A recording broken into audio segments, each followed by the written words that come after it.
Flight Boss, bitch, you know, for sure. You're now listening to the Mind Eminent Terry's Moon, Flight Boss, the Archangel Uriel, and Dolo here to carry out God duties and motherfucking responsibilities.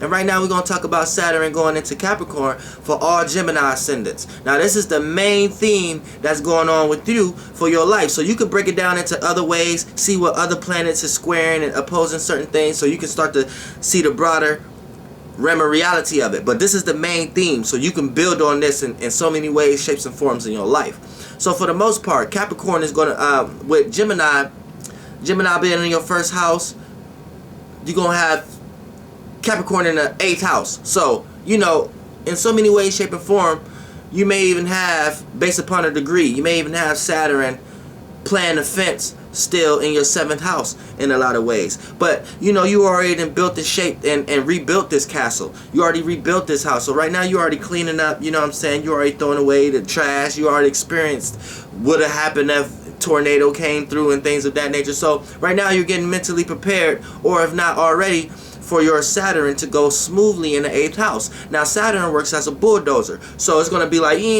boom and knock down that house, and it's going to be up to you to reshape it and reform it. Now at the end of this video, you know I got to give you some tools how you rebuild it, and that's going to be based upon the squares and the oppositions, because we know the squares and the oppositions actually work positive in the houses. But before we get there, we got to understand what's actually going on and what's the main theme that's happening in Gemini ascendants. Now this is your actual life situation and what's going on with you in your life.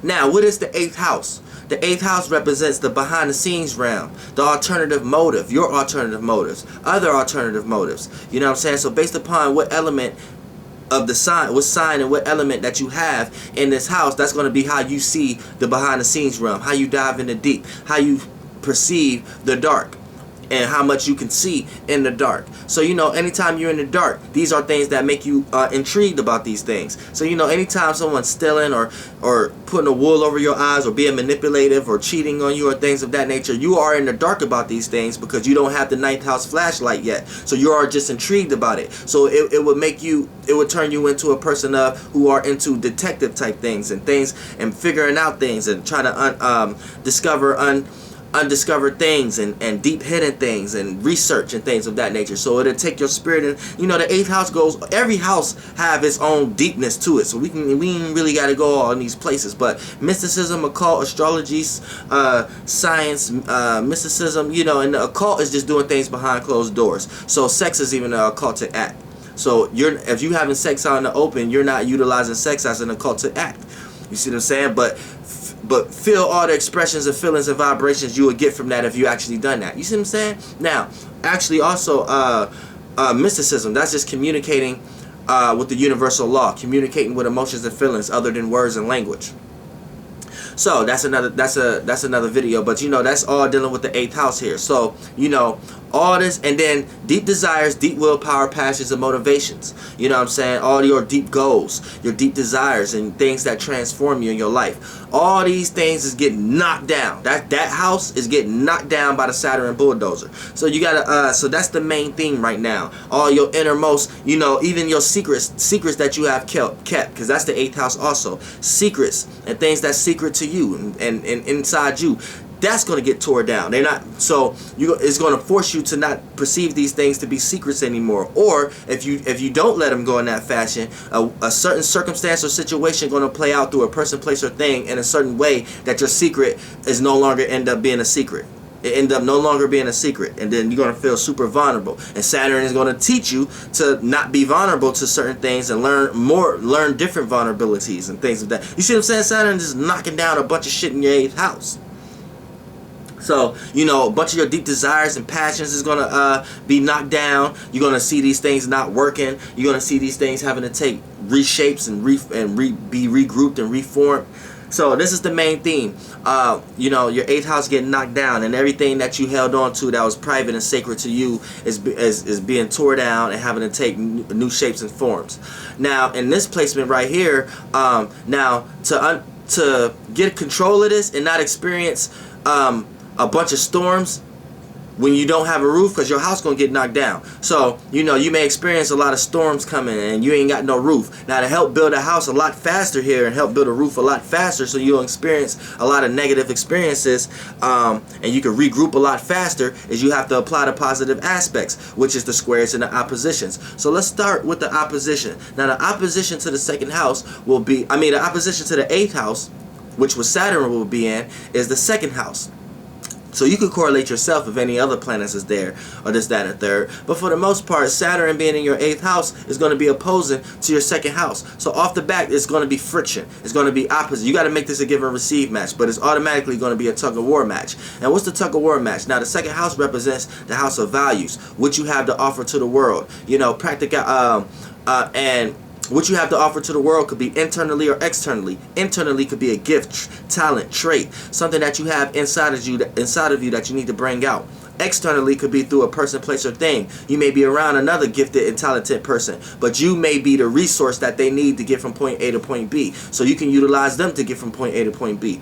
Also, the people, places, and things that you value. So it's the house of values. So you may value materialistic things, or you may value a person to the utmost degree or whatever. But also it's the house of planting seeds, and it's also the house of building your self-esteem. So when you have this in the second house, this is this opposite to where Saturn's at. So there's going to be a bunch of clashes there. And what I mean by that, sometimes you're not going to know what to value. Sometimes you're going to have your own desires, your own passions, but it's going to get hit with not knowing, should you go with your own desires or value a person, place, or thing, or value another person's desires in your life and their values and their shared things and things in their life. Or should you be concerned more about and diving deep more about your own intent and your own motivation, or should you be concerned about what someone else have to offer to the world, and based upon the relationship that you in, and what they value and what they have to offer, and the things that they're planting seeds in. See, this is going to be a clash in your life at the moment.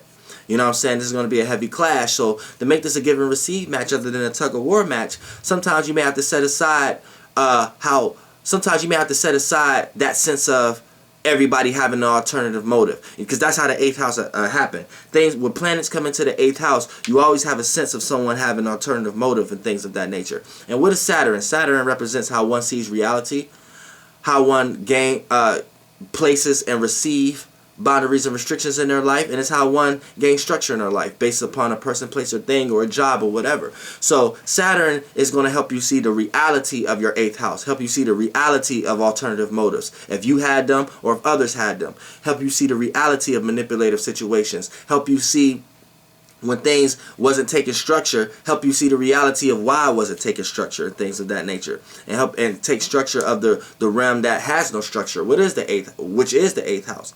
So looking at the second house, sometimes you may have to set aside that sense of looking at everybody that you value having an alternative motive. Sometimes you may have to set that aside and experience a little bit more. You know, sometimes you may have to set that aside and, you know, value what someone else value. Or even if you don't value it, just understand why they value it and things of that nature, and understand someone else's place. And you're going to see doors open up, and then and vice versa. Sometimes you may have to set aside the things that you value and what you have to offer to the world for the sake of other people's alternative motives and their intentions and their willpower, passions, and motivations and things of that nature. So that's how you make this a give and receive match. Now, let's go to the squares to the 8th house. Now, the squares to the 8th house is the 11th and the 11th and the 5th. I'm tripping. And the 5th. So these are the squares to the 8th house, the 11th and the 5th. Now, what happens here? Now, this is the learning process. So anytime you got a learning process, that's what you need to learn in order to overcome whatever's being broken down into your 8th house. So let's start with the 5th house. Now, the 5th house. The 5th house is the house of expression, how you express yourself, and it's your creativity house, how you creatively express yourself and the things you're creatively into. It's also your house of the 3 forms of entertainment, how you entertain, the things you're entertained by, and the things you choose to entertain, whether that's a person, place, or thing, or a conversation. You see what I'm saying? And it's also how you have fun and enjoy yourself. So You need to learn how to apply those energies to your 8th house. That sense of alternative motive, or your deep desires, passions, or the things you are in the dark about, or the things you may not be so comfortable with, and it's kind of sacred. You need to learn how to express yourself in that area of life. You need to learn how to express more of your inner world, more of your deep desires and passions and motivations. You see what I'm saying? You need to take your creative mechanism and what you're creatively into, and see the behind the scene realms of it, what you're trying to alternatively make out of it. How does it truly make you feel? Is it truly a part of you? You see what I'm saying? How you have fun, and the things you're entertained by. You need to have this in a deep sense. See what's the behind the scenes realm of the things that you enjoy, or the things that you have fun, the things you're entertained by. What's the behind the scenes realm of these things? What's the realm of reality of these things? How do these things motivate what you deeply desire, and what you're passionately into, and things of that nature? So you have to keep that in mind. See what I'm saying?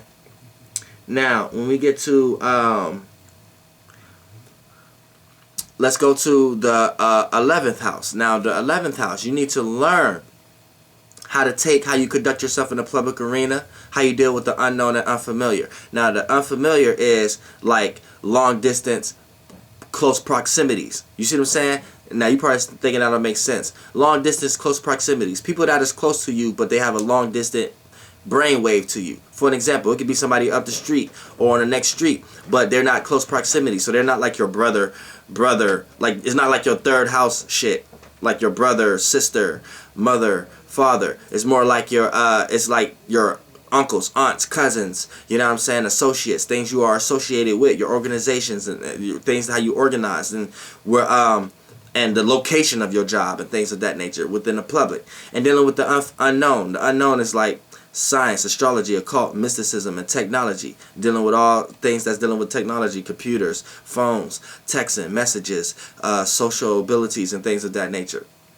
And those two, the unknown and unfamiliar, is what help you construct how you conduct yourself in the public arena. So for the most part, when we're talking about how you conduct yourself in the public arena in certain ways and mind frames, you need to learn how to apply that to the 8th house. Learn how to have a sense of an alternative motives. Learn how to have a sense of passion. Learn how to transform these things to your liking. Know how to have a deep sense in the behind the scenes realm, and start to learn the alternative motives of all the people that you deal with, associated with the unfamiliar. As I just explained it. Learn the alternative motives behind all these people. Learn the behind the scenes realm. Learn what they really mean. You know what I'm saying? And gain and transform these things. Also dealing with the unfamiliars. The unknown, as far as science, astrology, occult, mysticism, and technology, and social abilities and things. Learn how to, sorry about that. Learn how to apply these things to, learn how to apply these things to the alternative realm. You know, the behind the scenes realm. You know, the detective, the intenseness. You know, the behind the scenes, the sacred. You know what I'm saying? So even if you have to figure out if you're getting cheated on through social media, do some detective work. Even if you got to make a fake account.